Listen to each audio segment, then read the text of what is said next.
దేవుని సేవకులు వారిని బట్టి కూడా నేను దేవుని మహిమపరుస్తూ ఉన్నాను. దేవునికి స్తోత్రం, హల్లెలూయా. అయితే ఒక్క మాట మీకు జ్ఞాపకం చేసి సమయాన్ని వారికి ఇస్తాను. ఎందుకంటే ఇంకా చాలా సమయము అయ్యింది, ఇప్పటికే ఇంకా చాలా కార్యక్రమాలు ఉన్నాయి. ఎక్కువ సమయం మిమ్మల్ని ఎవ్వరిని ఇబ్బంది పెట్టను, కానీ చాలా తక్కువ సమయంలో కొద్ది నిమిషాలే దేవుని వాక్యాన్ని మీకు అందించి సమయాన్ని వారికి అప్పగిస్తాను. దేవుని పరిశుద్ధ గ్రంథం నుండి యెహెజ్కేలు రాసినటువంటి గ్రంథం 37వ అధ్యాయం 26వ వచనం.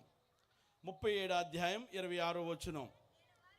నేను వారితో సమాధానార్థమైనటువంటి నిబంధన చేసేదను, అది నాకును వారికిని నిత్య నిబంధనగా ఉండును. దేవునికి స్తోత్రం, హల్లెలూయా. దేవుని లేఖన భాగంలో ఒక శ్రేష్టమైనటువంటి మాట మనకు కనిపిస్తూ ఉన్నది.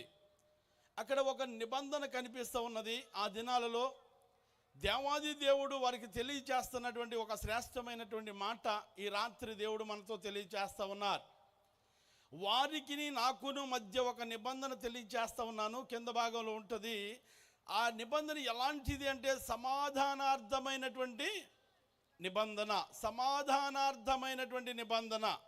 సమాధానమిచ్చు దేవుడు, సంతోషమిచ్చు దేవుడు, నెమ్మదినిచ్చే దేవుడు మన దేవుడు. నిజంగా ఆయనిచ్చే సమాధానము, శాంతి, నెమ్మది ఎలా ఉంటుంది అని అంటే గనక చాలామంది మన జీవితాలలో చూడొచ్చు. మన బ్రతుకులను, ఎలాంటి బ్రతుకులలో నుండి దేవుడు మనల్ని ఈ స్థితిలో ఉంచాడో మనం జ్ఞాపకం చేసుకుంటే గనక మన స్థితిగతులను మార్చినటువంటి మంచి దేవుడు, వాగ్దానం చేసి నెరవేర్చే దేవుడు మన దేవుడు. ఈ రాత్రి దేవుడు నూతన సంవత్సరంలో అడుగుపెట్టినటువంటి మనకు వాగ్దానం చేసి వాగ్దానం నెరవేర్చే మంచి దేవుడు. దేవునికి స్తోత్రం, హల్లెలూయా. ఈ కూడిక కృతజ్ఞత కూడికగా ఏర్పాటు చేశారు. ఎందుకనంటే దేవుడు చేసినటువంటి మేలులను మర్చిపోకూడదు. ఏం పోకూడదు అంటండి, దేవుడు చేసినటువంటి మేలులను మర్చిపోకుండా, ఆయన చేసినటువంటి గొప్ప కార్యములను మర్చిపోకుండా. ఏంటి దేవుడు చేసిన మేలంటే ఈరోజు మనము సజీవులుగా ఉండటమే దేవుడు చేసిన మేలు. దేవునికి స్తోత్రం, హల్లెలూయా. ఈరోజు ఆరోగ్యంగా ఉండడమే దేవుడు చేసినటువంటి మేలు. ఈరోజు మనము మన పనులు మనం చేసుకుంటడమే దేవుడు చేసినటువంటి మేలు. ఈరోజు మన కుటుంబాలుగా 2025 సంవత్సరంలో అడుగు పెట్టడమే దేవుడు చేసినటువంటి గొప్ప మేలు. దేవునికి స్తోత్రం, హల్లెలూయా, హల్లెలూయా. నిద్రపోతున్న వారందరూ హల్లెలూయా చెప్పండి. లేదు, చాలా యాక్టివ్గా ఉన్నారు. దేవునికి స్తోత్రం. అయితే ఇక్కడ ఒక మాట చదవబడినటువంటి మాటకు కొన్ని విషయాలను క్లుప్తంగా జ్ఞాపకం చేస్తాను. సమాధానార్థమైనటువంటి నిబంధన ఆయన మనకు తెలియజేస్తూ ఉన్నాడు. ఎందుకు అంటే యేసుక్రీస్తు ప్రభుల వారి లోకానికి సమాధానకర్తగా వచ్చారండి. ఆయన సమాధానం ఇచ్చే దేవుడు, ఆయన నెమ్మదిచ్చే దేవుడు, ఆయన సంతోషం ఇచ్చే దేవుడు, సమాధానం లేని వారిని ఆయన యొద్దకు పిలుస్తున్నటువంటి దేవుడు. ప్రయాసపడి భారం మోస్తున్న వారులారా నా యొద్దకు రండి, నా యొద్ద మీకు విశ్రాంతి ఉన్నది, నా యొద్ద నెమ్మది ఉన్నది, నా యొద్ద మీకు కావలసినటువంటి నెమ్మది నా యొద్ద ఉన్నది, నా యొద్ద సంతోషం ఉన్నదని తెలియచేస్తూ ఉన్నాడు. మనం ఈ మధ్య కాలంలో ఈ డిసెంబర్ నెల అంతా మనం చూస్తుంటాం. ఎక్కువ శాతం యెషయా గ్రంథం 9వ అధ్యాయం 6వ వచనం. ఏలయనగా మనకు శిశువు పుట్టును, మనకు కుమారుడు అనుగ్రహింపబడును, ఆయన భుజం మీద రాజ్యభారముండును, ఆశ్చర్యకరుడును, ఆలోచనకర్తను, నిత్యుడగు తండ్రి, సమాధానకర్త అని ఆయనకు ఏం పేరు అంటండి? సమాధానకర్త. దేవునికి స్తోత్రం, హల్లెలూయా. మన దేవుడు ఎవరు అంటే సమాధానపరచు దేవుడు. మన దేవుడు ఎవరంటే సమాధానానికి కర్త. అందుకనే ఆయన పుట్టినటువంటి దిన లోక సువార్త 2వ అధ్యాయము 14వ వచనంలో ఒక మాట ఉంటుంది. సర్వోన్నతమైనటువంటి స్థలములలో దేవునికి మహిమయు, ఆయనకి ఇష్టలైనటువంటి బిడ్డలందరికీ కూడా భూమి మీద సమాధానం కలిగించే దేవుడు. మనం భూమి మీద ఉంటుండగానే, కుటుంబాలుగా ఉంటుండగానే ఆయన యొద్దకు వచ్చి ఆయన మాట వింటే, ఆయన యొద్దకు వచ్చి ఆయన మాట ప్రకారంగా జీవిస్తే, ఆయన మాటను అంగీకరించి యేసుక్రీస్తు ప్రభుల వారిని, మన తండ్రి అయినటువంటి దేవుణ్ణి మనం ఆహ్వానిస్తే, మనము స్థలం ఇస్తే, మన ఇంట్లో చోటిస్తే ఆయన సమాధానం ఇచ్చే దేవుడు. దేవునికి స్తోత్రం, హల్లెలూయా. ఆయన పేరే సమాధాన కర్త, అధిపతి అని ఆయనకి పేరు పెట్టబడి ఉన్నదంటండి. మనం చాలా మంచి పేర్లు పెట్టుకుంటూ ఉంటాం, చాలా మంది పేర్లు చక్కగా ఉంటాయి. అయితే పేర్లకు తగినటువంటి బ్రతుకులు మనకు ఉండవండి. దేవునికి స్తోత్రం, హల్లెలూయా. మా ప్రాంతంలో చాలా మంది మంచి పేర్లు పెట్టుకుంటారు. ఇక్కడ ఎవరికి లేదేమో, శాంతమ్మ గారు అని పేరు. ఏం పేరు అంటండి? ఎవరికి లేదు కదండి. మీరు ఎవరి గురించి నాకు తెలియదు, ఒకవేళ ఉన్నా మీ గురించి మాత్రం నేను చెప్పట్లేదు. దేవునికి స్తోత్రం, హల్లెలూయా. చాలాసార్లు దైవ సేవకులు నిలబడి మాట్లాడితే, దేవుని సంఘాలలో దైవ సేవకులు నిలబడి మాట్లాడితే చాలాసార్లు ఏమనుకుంటారంటే, పాస్టర్ గారు ఈరోజు ఎవరి కోసం చెప్పారంటండి? నా కోసమే చెప్పారు. దేవునికి స్తోత్రం. ఇలా యేసన్న గారు చెప్తున్నటువంటి ఒక మాట, ఒక నాకులాంటి ఒక పాస్టర్ గారు, అమాయకుడైనటువంటి పాస్టర్ గారు, నేను కూడా చదువు లేదండి మీరు అనుకోవచ్చు, చాలా బాగా చదువుకున్నారేమో అనుకోవచ్చు, నాకు చదువు తక్కువే, చాలా జ్ఞానం లేని వాడిని. అయితే దేవుని మహాకృపను బట్టి మాత్రమే, దేవుడు నాకు ఇచ్చినటువంటి కృపను బట్టి మాత్రమే కొన్ని విషయాల్ని, లేకపోతే దేవుని వాక్యాన్ని చెప్పడానికి కృప చూపించారు.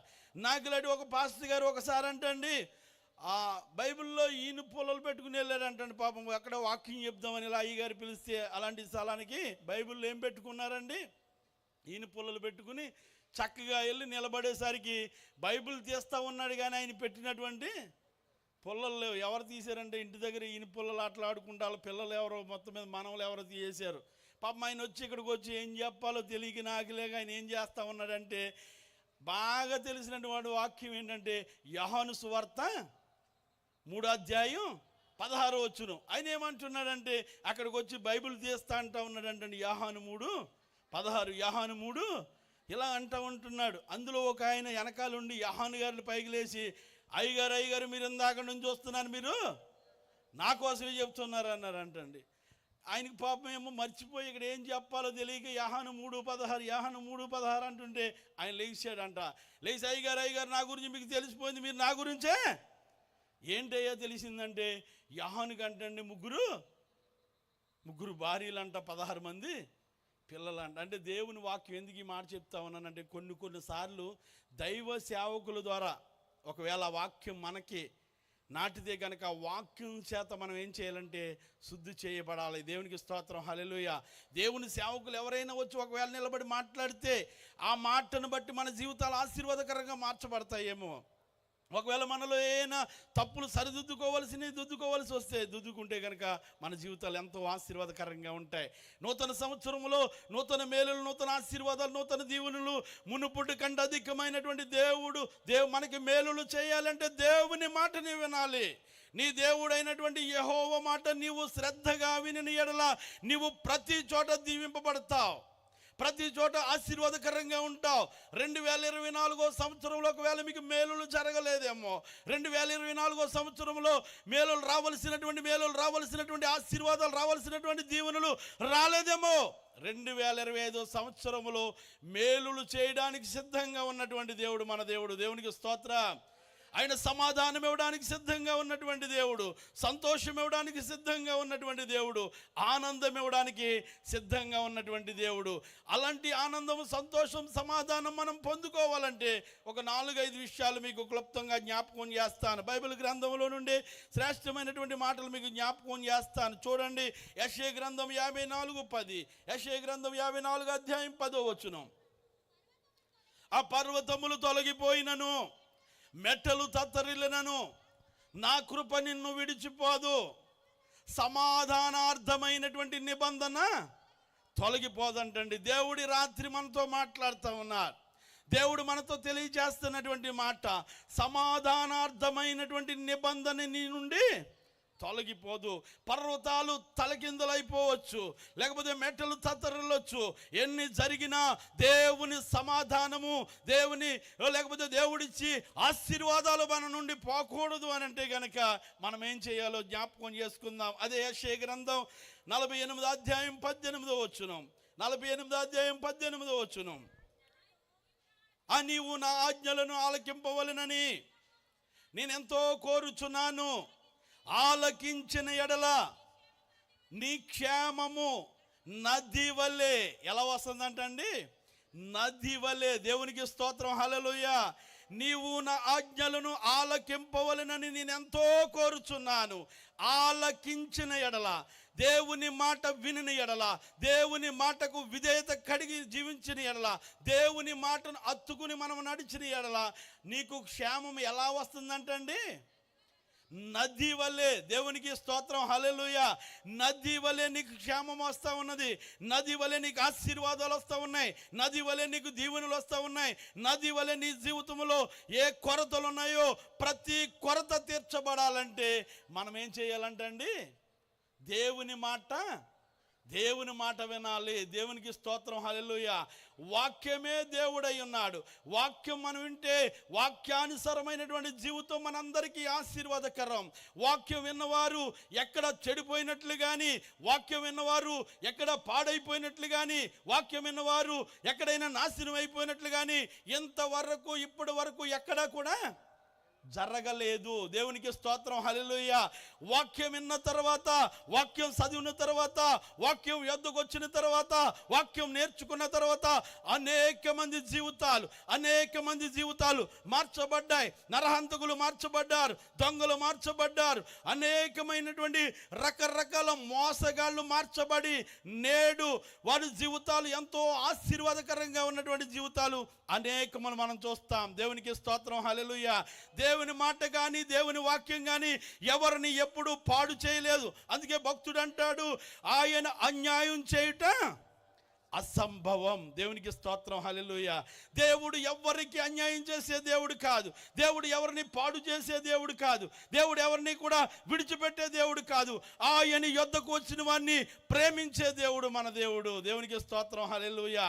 ఈ రాత్రి దేవుడు మనందరినీ ప్రేమిస్తున్నాడు కనుక, ఈ రాత్రి మనందరినీ దేవుడు ఆయన దయ చూపాలని ఆశపడుచున్నాడు కనుక, ఆయన మేలులు చేయడానికి ఇష్టపడుతున్నాడు కనుక దేవుని మాట మనం ఏం చేయాలంటే వినేవారిగా మనం ఉండాలి. దేవునికి స్తోత్రం, హల్లెలూయా. దేవుని మాట వింటే చాలు. వినుట వలన ఏం కలుగుతుందండి? విశ్వాసం కలుగుతుంది. విశ్వాసం ద్వారా నీ జీవితంలో గొప్ప కార్యాన్ని చూస్తావు. దేవునికి స్తోత్రం, హల్లెలూయా. ఇంకొక మాట మనం చూద్దాం. యెషయా గ్రంథం 26 అధ్యాయం 3వ వచనంలో ఎలాంటి ఆశీర్వాదాలు రావాలంటే ఇంకేం చేయాలో? ఎవని మనసు నీ మీద ఆనుకునునో వానిని నీవు పూర్ణ శాంతి గలవానిగా చేస్తారు. దేవునికి స్తోత్రం, హల్లెలూయా. ఎవని మనసు ఆయన మీద ఆనుకునునో. ఎవరి మీద ఆనుకోవాలండి? ఏమండి, ఎవరి మీద ఆనుకోవాలి? మనం దేవుని మీద ఆనుకోవాలి. ఎవరైతే దేవుని మీద ఆనుకుంటారో, ఎవరైతే దేవుని చిత్తానికి ఎదురు చూస్తారో, ఎవరైతే దేవుని మాట కట్టుబడి ఉంటారో, ఎవరైతే దేవుని మీద ఉంటారో, నా యందు మీరుండండి, నా యందు మీరుంటే మీకు ఏది కావాలో అడగండి. దేవునికి స్తోత్రం, హల్లెలూయా. లేదండి, ఫస్ట్ మీరు చేయవలసినటువంటి మేలులు మాకు చేసేయండి తర్వాత అనేవారు చాలామంది ఉంటారు. దేవునికి స్తోత్రం, హల్లెలూయా. ఫస్ట్ అండి మేము ఇల్లు కట్టాలనుకుంటున్నాం, లేకపోతే ఒక పెళ్లి చేయాలనుకుంటున్నాం, లేకపోతే ఒక కార్యక్రమం చేయాలనుకుంటున్నాం, మా పనులన్నీ అయిపోతే అప్పుడు మేము అనేవారు లేరండి. అనేవారు కూడా ఉన్నారు. కాదు, మొదట మనం ఆయన యొద్దకు వస్తే ఆయన మన వద్దకు వస్తాడు. దేవునికి స్తోత్రం, హల్లెలూయా. నా యొద్దకు రండి, నా యందు ఉండండి, మీకు ఏది కావాలో అడగండి, నేను దాన్ని మీకు అనుగ్రహిస్తాను. అడిగే రీతిగా మనం అడగాలండి. అడిగే రీతిగా అడిగి మనం పొందుకోగలుగుతాం.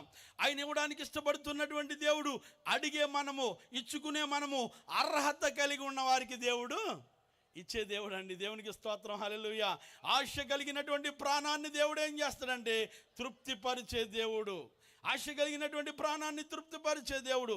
నీకు ఏది కావాలని ఆశ కలిగి ఉంటున్నావో, ఏం కావాలని ఎదురు చూస్తూ ఉన్నావో వాటిని ఇవ్వడానికి ఆయన సమర్థత కలిగినటువంటి దేవుడు. ఆయనకంటూ అసాధ్యమైనది ఏది కూడా, సమస్తము సాధ్యం కలిగినటువంటి దేవుడు.